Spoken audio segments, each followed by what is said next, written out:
अब मैं बीजेपी के प्रवक्ता प्रेम शुक्ला जी आपका रुख करती हूं, क्योंकि आपने तनुज खत्री को भी सुना, दीपक झा को भी सुना। लगातार कांग्रेस यही कह रही है कि साजिशन है, लगातार ये कहा जा रहा है कि एक परिवार को घेरने की आप लोग कोशिश कर रहे हैं और सब कुछ उसी के तहत हो रहा है। अब 300 करोड़ रुपए क्या जो उस परिवार को घेरने के लिए भारतीय जनता पार्टी के कार्यकर्ताओं ने ले जाकर रख दिया या इनकम टैक्स के अधिकारियों ने ले जाकर रख दिया? ये 300 करोड़ रुपए से अधिक राशि आज तक भारत के इतिहास में आयकर विभाग ने इतनी ज्यादा नकदी इकट्ठे कहीं जब्त नहीं की। और आपको जानकर आश्चर्य होगा कि श्रीमान धीरज साहू, इन्होंने जो अपना चुनावी एफिडेविट फाइल की है, उस शपथ पत्र में उन्होंने अपनी कुल संपत्ति 34 करोड़ रुपए घोषित की है। उसमें भी 2.6 करोड़ रुपए उन्होंने कर्ज घोषित किया है। जिसकी कुल संपत्ति 34 करोड़ रुपए हो, उसके यहां से 300 करोड़ रुपए की नकदी बरामद होती हो। और उसके बाद ये हैं कौन? तो 2 बार ये चुनाव लड़े लोकसभा का चतरा से और हार गए, और इनको कांग्रेस ने 3 बार राज्यसभा भेजा, और ये कांग्रेस के प्रदेश के कोषाध्यक्ष रहे। और ये पैसा अगर उनके कारोबार का है तो हिसाब देना चाहिए। कारोबार के पैसे किसी के पास भी हो सकते हैं, उस कारोबार के पैसे का हिसाब दिया जा सकता है, बेहिसाब ही नहीं हो सकता। जब 300 करोड़ रुपए आपके यहां से नकद बरामद होते हैं, तो इसका सीधा सा मतलब है कि आपने यह काला धन किसी और व्यवसाय से आपने जमा किया हुआ है। और आशंका है, जो निशिकांत दुबे जी कह रहे हैं, ये भ्रष्टाचार का काला धन है। तो उस काला धन अगर 300 करोड़ रुपए मिलेगा धीरज जी के यहां से, तो उसके लिए दीपक झा को थोड़ा कोई पकड़ सकता है। धीरज साहू के यहां से अगर पैसा मिला है, तो उसके लिए प्रेम शुक्ला का इन्वेस्टिगेशन नहीं हो सकता ना, शीरिन जी का इन्वेस्टिगेशन नहीं हो सकता ना, आशुतोष जी का इन्वेस्टिगेशन नहीं हो सकता है।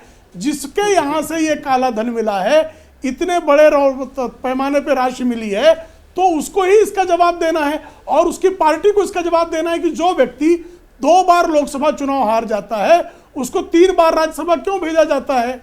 बारंबार भेजे जाने के बाद उसकी जिसकी 34 करोड़ रुपए कुल संपत्ति थी, उसके पास से 300 करोड़ रुपए की राशि पकड़ी गई। हाँ। तो उसके बाद कार्रवाई नहीं होनी चाहिए उसके ऊपर। ठीक है, उसे पूछा नहीं जाना चाहिए। हाँ। उसे पूछना गलत हो गया।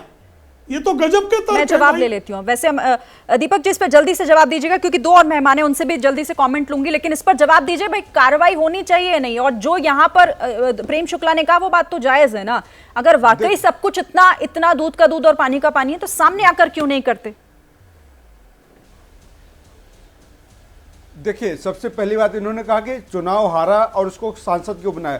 तो श्रीमान शुक्ला जी को मैं बताना चाहता हूं, अरुण जेटली जी चुनाव हार चुके थे, उनको देश का वित्त मंत्री बनाया गया। पुष्कर धामी जी चुनाव हार गए थे, उनको उत्तराखंड का मुख्यमंत्री बनाया गया। बताइए कौन से भ्रष्टाचार में लिप्त है, कौन सा खजाना खोल के लाए थे? सुनिए, अरे तो 3 बार, 1 बार, 2 बार चुनाव हारने का मतलब है चुनाव हारना। दूसरी बात मैं कहता हूँ, देखिए श्रीन जी को चुप करा दीजिए, बड़े सम्मानित प्रवक्ता है, लेकिन बोलते हुए अच्छे नहीं लगते दूसरों। देखिए, भाजपा और इनके प्रवक्ताओं का काम क्या है? पंजीरी खा के गाल बजाना। ये यही काम करते हैं, पंजीरी भर लेते हैं गालों में और आके गाल बजाना शुरू कर देते हैं चैनलों पे। बात यह है कि धीरज साहू एक बिजनेसमैन है, व्यवसायी है, देश जानना चाहता है उनके पास इतना पैसा कहां से आया, कैसे आया। बता क्यों नहीं देते? अगर व्यवसायी हैं, बिजनेसमैन है, मतलब अधिकारियों का भी ये कहना है कि अभी तक किसी रेड में इतना कैश बरामद नहीं हुआ है। ये बरामद किया गया अब तक का सबसे बड़ा कैश है। इस पर क्यों नहीं जवाब दे देते आगे आके? जल्दी से। फिर माधव आनंद जी और आशुतोष के पास आती हूँ। सुनिए, हाँ।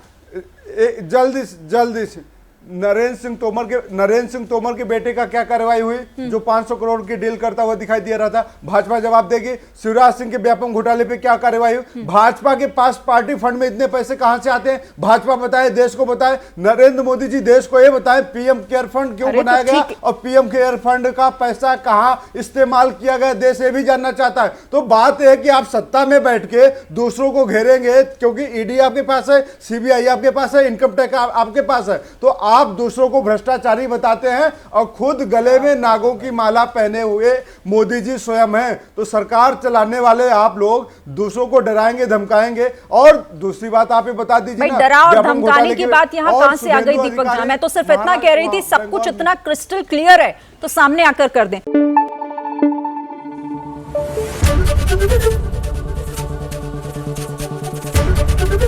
एबीपी न्यूज आपको रखे आगे।